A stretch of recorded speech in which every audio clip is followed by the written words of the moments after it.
أعوذ بالله من الشيطان الرجيم.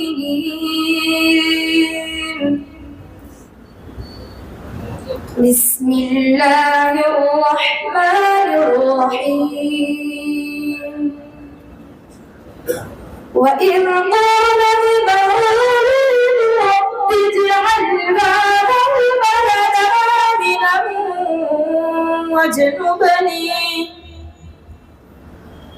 واجنبني وبني أن نعبد الأصنام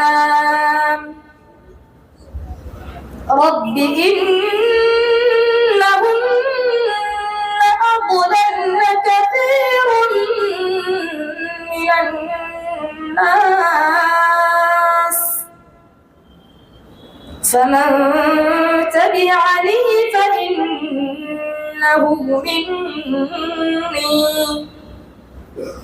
ومن عصاني فإنك غفور رحيم. ربنا إني أسكنت من ذريتي بواد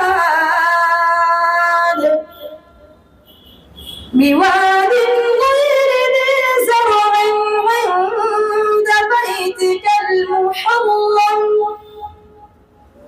ربنا ليقيموا الصلاة فاجعل أفئدة من الناس تهوي إليهم وارزقهم من الثمرات لعلهم يشكرون. ربنا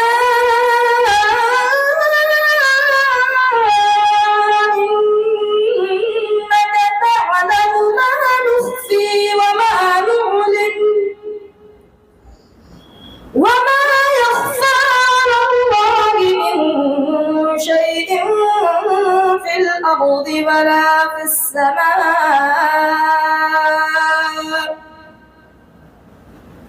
الحمد لله الذي وهب لي على الكبر إسماعيل وإسحاق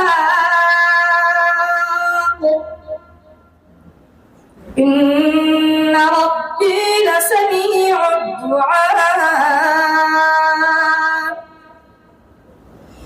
رب اجعلني مقيم الصلاة ومن ذريتي ربنا وتقبل دعاء.